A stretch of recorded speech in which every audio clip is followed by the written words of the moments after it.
মর্নিংয়ে। আর এখন বাজে 10টা, রবিবারের সকাল। এত তাড়াতাড়ি কোথায় বেরিয়েছি জানো? চলো দেখাবো। একজন আমার উপরে খুব রেগে আছে। দেখো, সকাল সকাল চলে এসেছি আমি দীপুর বাড়ির কাছে, কারণ আজকে ও রান্নাবান্না করবে, খাওয়া দাওয়া হবে তাই। আর এই ওর বাড়ি ঢোকার আগেই একটা জগন্নাথ মন্দির পড়ে। মন্দিরটা কী সুন্দর, আর আমার খুব পছন্দের জায়গা এটা একটা। যদিও এখন মন্দিরের প্রধান গেট খোলা থাকলেও ভিতরের দরজা বন্ধ। রেডি, ওর বাড়ির কাছে আমি চলে এসেছি, ঠিক আছে? না ওর কল রিসিভ করেছি না কিছু, ও জানেও না। চলো গিয়ে ওর রিয়াকশানটা দেখি।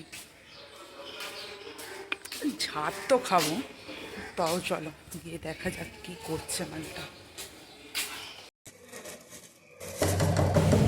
এতক্ষণ ধরে ডাকছি তাও কোনো সাড়া নেই ম্যাডামের। কি ব্যাপার কে জানে, দাঁড়াও দেখি। ওরে খোল রে।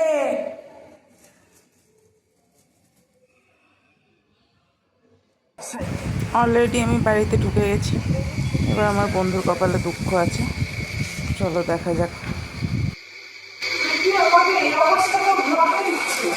হ্যাঁ রে, হ্যাঁ রে, একটু আয়, মদনটা দেখা। বাহ, সুন্দর লাগছে কাছের মাঝিকে। আমার মিষ্টি খেতে ইচ্ছা আছে রে। হ্যাঁ, তা আমি জানবো কি করে? কিছু খাবার দাবার তো নাই, না নেই। না, ঠান্ডা জলটা একটু। সাত সকালে এসে ভাত রান্না হয়ে গেছে। জিন্দেগিতে আমার ওই রুমে হতো না 10টার সময় ভাত কমপ্লিট, তাই তো বন্ধু? কি কি কি আরেকবার বল। বাহ, গুড। এরপর কি হবে আমার জন্য? চা। আবদারের শেষ নেই। চাগারাম চাগারাম। সত্যি হকারের মতন গলা লাগছে রে। বলছি বেশি কিছু না হলে না ট্রেনেতে চায়েরই একটা দোকান দিয়ে দিই। তুই খেতে যাবি? আমি তো তোকে নিয়ে বিক্রি করতে যাওয়ার কথা ভাবলাম। একটা বিজনেস হবে আমাদের। ঠান্ডা, বাইরেটা পুরো অন্ধকার হয়ে গেছে, বৃষ্টি বৃষ্টি ওয়েদার।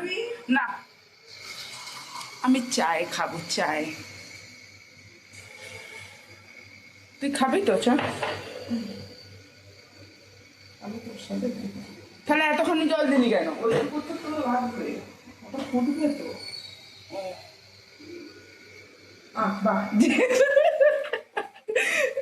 গ্যাস জেলে মরেনি, চা করতে বসিয়েছে। আর জ্বলবে না।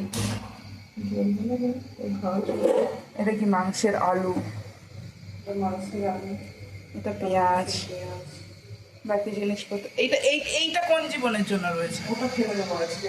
যাক, আর বন্ধুর নতুন সংসার। এখানে কিছু দেখানোর মতন নেই আপাতত।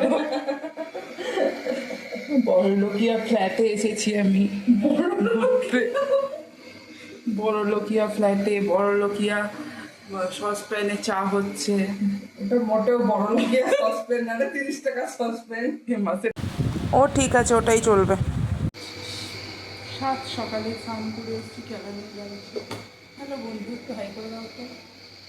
আমাকে কাজের মাসি লাগছে। সেটাই যদি এই দেখ আমার জন্য চা করছি সুন্দর করে। Thank you, thank you so much. আমি কেক মেরে দাঁড়িয়ে আছি,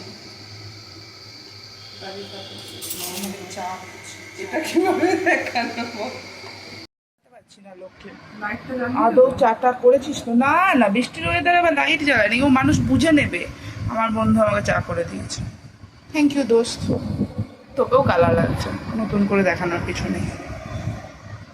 এই তো এখানে বোঝা যাচ্ছে। এই দেখো চা, এই চা আমারটা বোঝা যায়নি।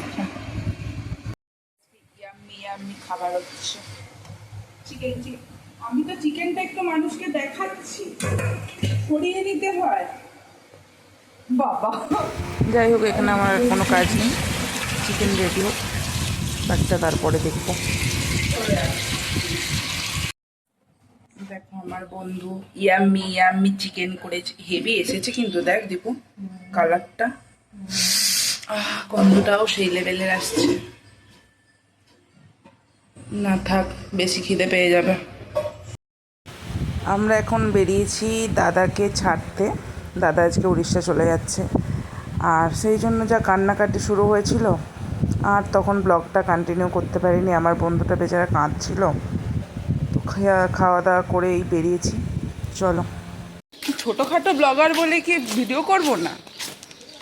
একটু একটু করিস যত চ দেখেছো বর চলে যাচ্ছে বলে এখন আমাকে আর পাত্তা দিচ্ছে না। চলো আমি একাই যাই, কি আর করা যাবে। বিকেল 6:30 ঘুরতে বেরিয়েছি। কিরে বর চলে যেতে কিরকম লাগছে? তুই না এইসব কথাবার্তা ব্লগে কেন জিজ্ঞেস করিস? আমার মন খারাপ বলে আজকে শপিং করতে বেরিয়েছি। বল বল, বর চলে যেতে না মানে ওই একটুখানি বেরিয়েছি এদিক ওদিক। না বল, বর অনেকদিন কোথাও বেরোয়নি তো, সেই জন্য ঘুরতে বেরিয়েছি। একটুখানি বেরোলাম। বর থাকলে মনে থাকে না মানুষ শোনে। বাবা 1 মাস হয়ে গেল। না বল, মানে বর চলে যেতে ফিলিংস কীরকম? হ্যাঁ সিঁড়িতে পড়ে যাবো, দাঁড়াও। তো দেখতেই পাচ্ছ এখন দাদাকে ছেড়ে দিয়ে এসে আমরা একটু ঘুরতে বেরিয়েছি। চলো যাওয়া যাক। বল, বর চলে যেতে কীরকম লাগছে? Feelings good? আজাদি আজাদি মানে বর ছিল বলে এতদিন কি মানে বন্দি অবস্থায় ছিলি? হ্যাঁ, এখন একটা আজাদি, এখান দিয়ে নাম না পাশে নামতে পারবো না। এই জন্যই বলে বাঁধা গরু ছাড়া পেলে যেটা হয়। চলো আমরা এখন মলে যাচ্ছি, বিশালে। আর আপাতত আমরা ঘোরাঘুরি করি। আজকের মতন ব্লগটা এখানেই শেষ করছি। টাটা। আমাদের ছ্যাবলামো ভালো লাগলে একটুখানি লাইক করো। বাই বাই বল বন্ধুদের। বাই। টাটা।